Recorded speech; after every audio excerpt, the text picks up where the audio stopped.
예수님께서 팔복을 전하신 곳에 팔복교회가 세워져 있습니다. 교회 뒤편으로는 비탈이 갈릴리 호수까지 이어집니다. 그곳에서 예수님은 제자들과 모인 무리들에게 산상수훈을 말씀하셨습니다. 오늘의 말씀은 소금과 빛에 대한 것입니다.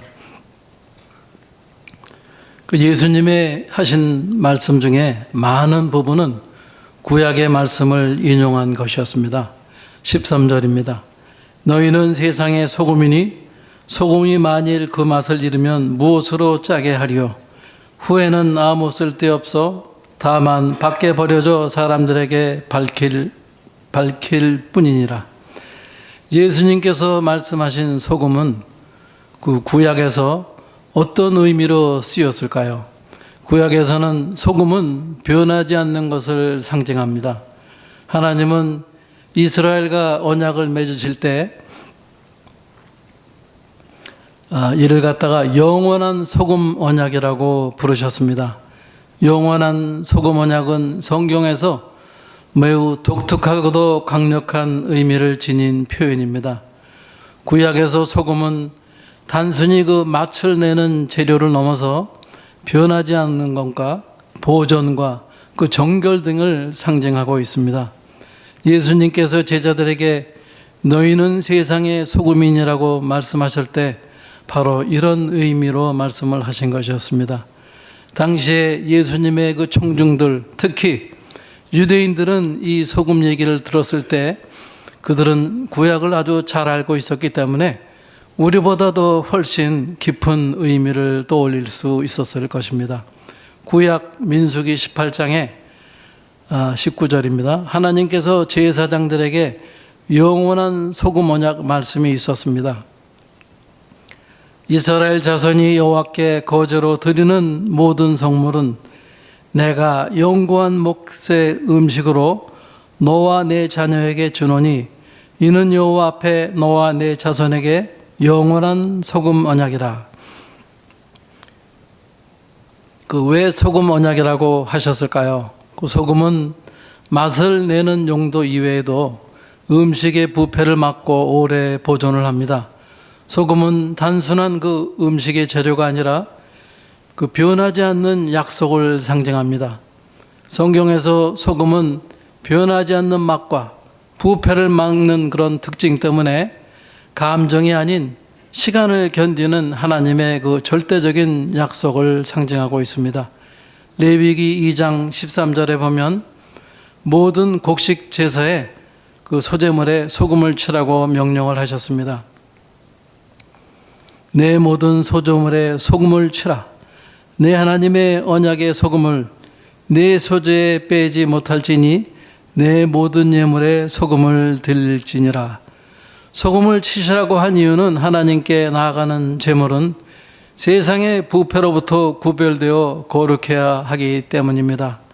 따라서 예수님이 너희는 세상의 소금이라고 하신 말씀은 단순히 착하게 살라는 그런 말이 아닙니다. 그것은 너희는 하나님과 맺은 변치 않은 언약의 백성이라는 말입니다. 너희는 이 세상에 부패하지 않도록 언약의 신실함을 증명하며 살아야 된다고 하시는 말씀입니다. 소금이 맛을 잃는다는 것은 하나님과의 관계가 저버려지는 것입니다. 그래서 예수님께서 경고를 하십니다. 소금이 만일 그 맛을 잃으면 무엇으로 짜게 하리요? 후에는 아무 쓸데없어 다만 밖에 버려져 사람에게 밝힐 뿐이니라. 그 한 가정의 이야기입니다. 어머니의 앞치마는 늘 얼룩져 있었고 땀 냄새와 음식 냄새가 배어 있었습니다. 가족 중 누군가가 밖에서 상처를 받고 돌아와 짜증을 낼 때 어머니는 같이 화를 내는 법이 없었습니다. 그저 묵묵히 부엌으로 들어가 맛있는 음식을 차려내셨습니다. 훗날 장성한 아들이 물었습니다. 어머니, 속상한 일도 많으셨을 텐데 어떻게 참으셨어요? 어머니가 웃으며 대답을 하십니다. 얘야, 소금이 알갱이 그대로 있으면 사람의 입만 따갑게 한단다. 그러나 소금이 형체도 없이 녹아 국물 속으로 사라지면 비로소 음식의 맛이 살아난다. 내가 우리 집 국물 속으로 녹아 들어가서 소금이라 생각하니 너희가 맛있는 인생을 살아가는 모습만 봐도 내가 배가 부르다. 소금으로서의 성도는 가족의 허물과 분노를 내 몸으로 받아내어 평화의 맛을 그렇게 변화를 시키는 사람입니다. 오늘 우리들은 이 소금의 사명을 어떻게 감당할 수가 있겠습니까? 이웃의 험담에 동조하지 않고 침묵으로 우리는 부패를 막는 것입니다. 불의한 관행에 아니오라고 말을 할 수가 있어야 합니다. 나의 이익보다는 정직을 선택하는 것입니다. 형체도 없이 녹아들어 우리 주위의 분위기를 바꾸는 것입니다. 이것이 소금입니다. 14절 말씀입니다. 너희는 세상의 빛이라. 산 위에 있는 동네가 숨겨지지 못할 것이요. 어느 집 이야기입니다. 어머니는 아무리 늦은 밤이라도 가족들이 다 돌아올 때까지 거실에 작은 등불 하나를 끄지 않고 계셨습니다. 단순히 전기불만 켜두는 것이 아니라 어머니는 그 등불 아래 항상 성경을 읽거나 기도를 하고 계셨습니다. 자녀들이 방황하거나 유혹에 흔들릴 때 그들을 잡아준 것은 무서운 회초리가 아니었습니다. 늦은 밤 귀가할 때 창문 너머에 보이던 그 작은 불빛, 그리고 그 앞에서 기도를 하시던 어머니의 뒷모습이었습니다. 그 불빛은 자녀들에게 우리의 집은 하나님이 계신 곳이며 우리는 다르게 살아야 한다는 어떤 무언의 사인이었습니다. 어머니는 이렇게 말씀하셨습니다. 얘야, 빛은 소리를 내지 않는단다. 그저 어둠 속에서 자리를 지키고 있을 뿐이지. 너희가 길을 잃을 것 같을 때 우리 어머니라면 어떻게 하셨을까를 떠올릴 수 있다면 그게 바로 내 사명이란다. 빛으로서의 성도는 말로 가르치는 사람이 아니라 우리의 그 일관된 신앙의 삶을 통해 가족이 나아갈 방향을 보여주는 사람입니다. 예수님이 말씀하신 너희는 세상의 빛이라. 산 위에 있는 동네가 숨겨지지 못할 것이라는 이런 표현은 구약에 나와 있는 매우 익숙한 표현입니다. 하나님은 이미 구약에서 이스라엘을 빛으로 부르셨습니다. 이사야 43장 6절 말씀입니다. 내가 또 너를 이방의 빛으로 삼아 나의 구원을 베풀어서 땅끝까지 이르게 하리라. 하나님은 원래 이스라엘이 빛이 되어 온 세상을 하나님께 인도하시기를 원하셨습니다. 그리고 그 산 위의 성읍은 바로 예루살렘, 시온산을 가리키는 표현입니다. 이사야 2장 2절 말씀입니다. 말일에 여호와의 전에 산이 모든 산 꼭대기에 굳게 설 것이요 만방이 그리로 모여들 것이라. 또 이사야 60장 1절에서 3절입니다. 일어나라, 빛을 발하라. 이는 내 빛이 이르렀고 여호와의 영광이 내 위에 임하였음이라.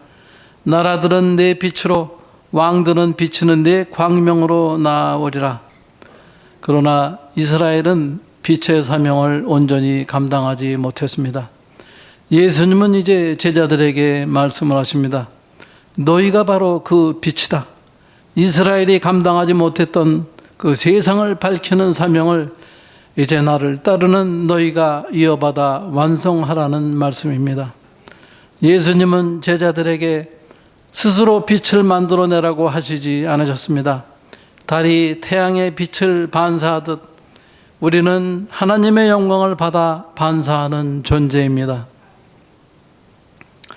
소금이 언약의 내적 신실함을 의미한다면 빛은 언약의 외적인 확장, 즉 복음 전파를 의미합니다.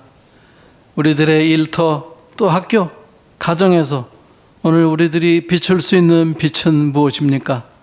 정직한 거래로 신뢰를 쌓는 것입니다. 약자를 배려하는 우리들의 그 작은 친절입니다.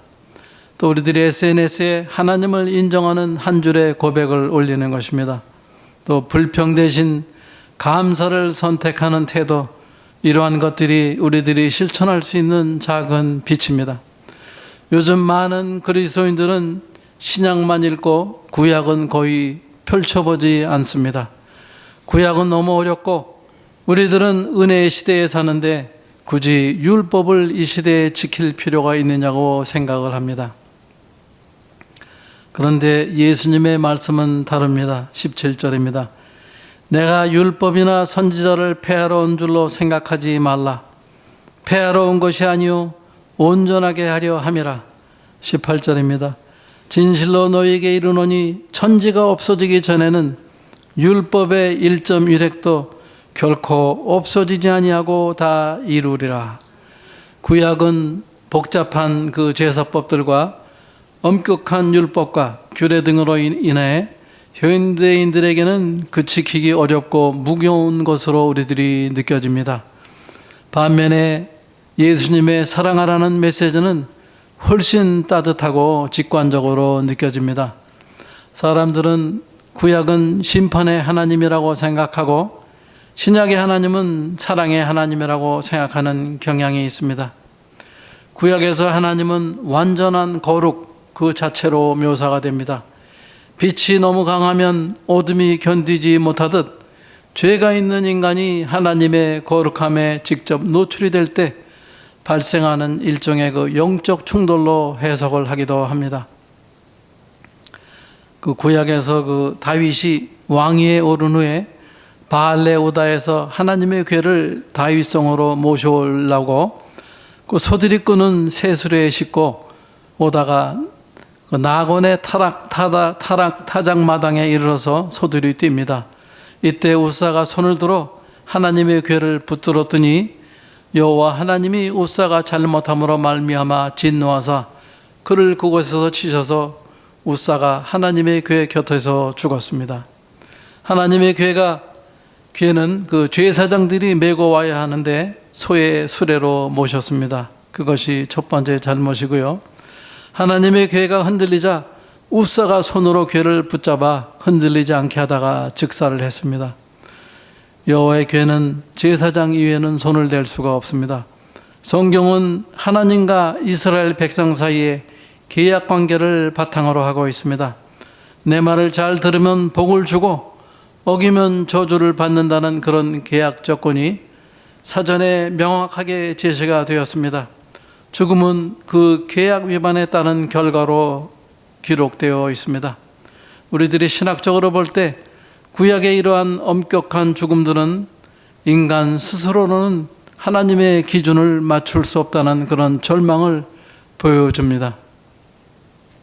모든 사람이 죄를 범하였으되 하나님의 영광에 이르지 못하더니 로마서 3장 23절 말씀입니다.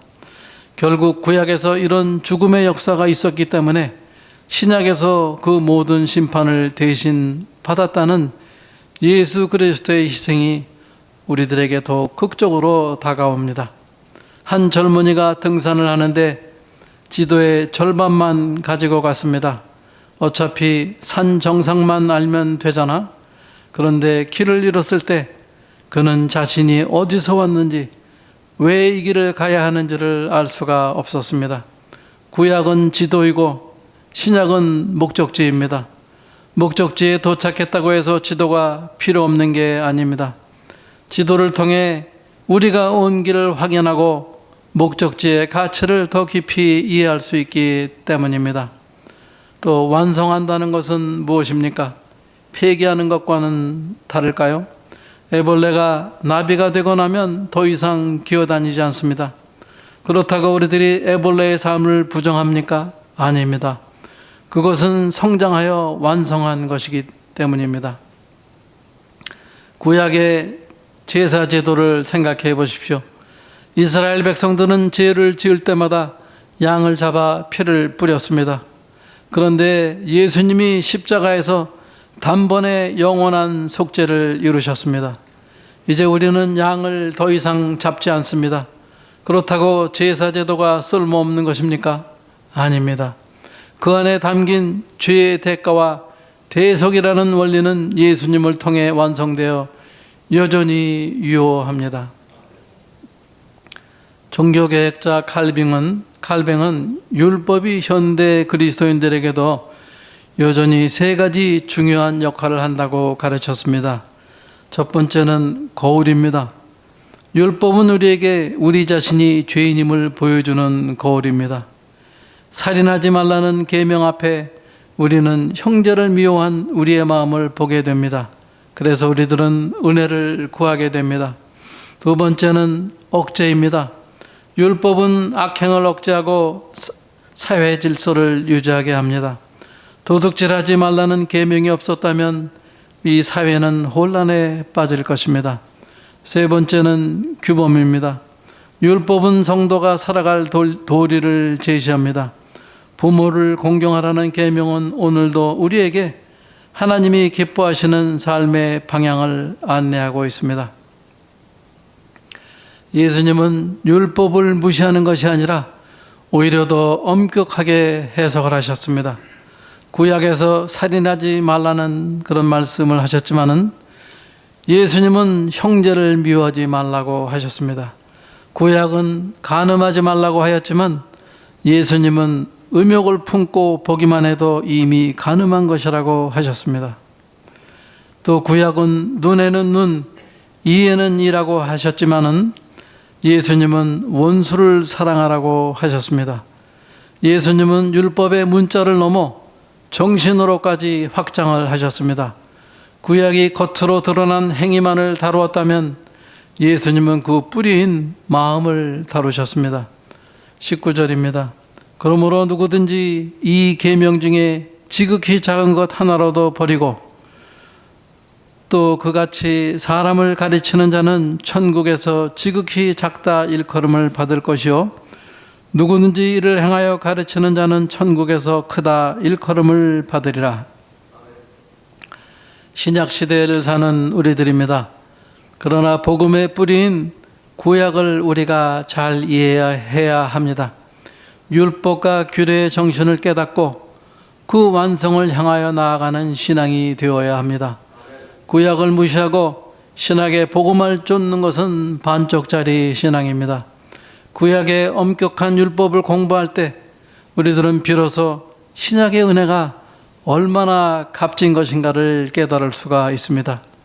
제사법이 얼마나 복잡하고 힘들은지를 알 때 다 이루었다는 예수님의 마지막 말씀이 우리에게 감사함으로 다가옵니다.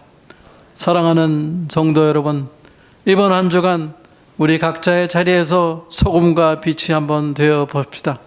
소금으로서 우리들의 일터에서 불의한 일에 침묵으로 저항하십시오. 가정에서 분노를 평화로 바꾸는 사람이 되십시오. 형체도 없이 녹아들어 하나님과의 언약을 변치 않는 그런 소금 같은 사람이 되시기 바랍니다.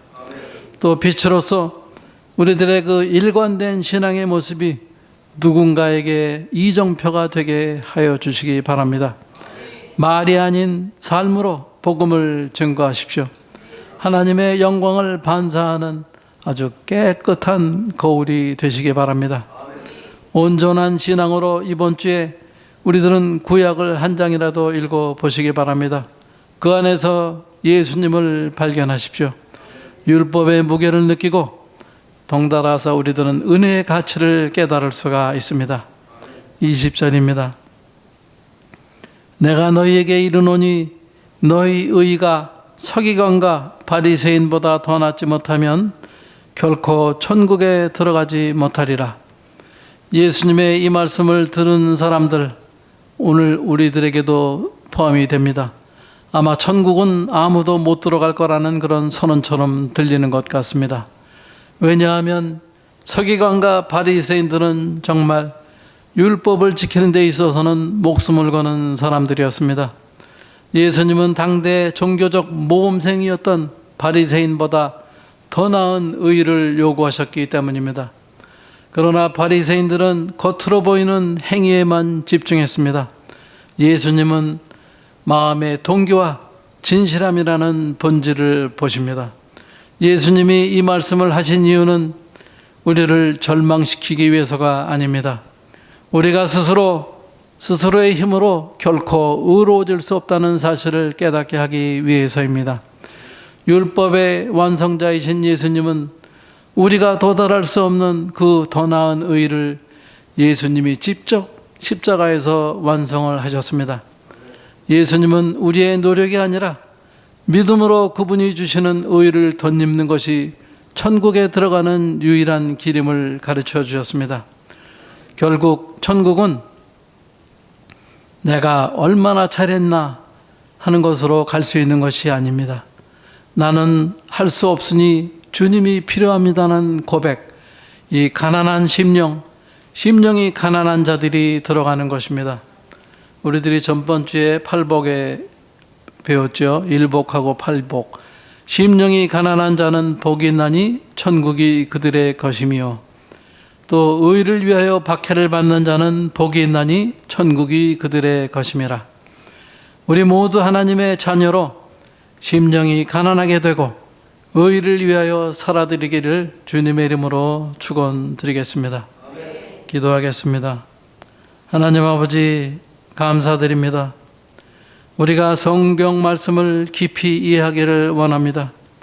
성령님이 조명하여 주셔서 구약과 신약을 모두 먹어 소화시킬 수 있게 하여 주시옵소서.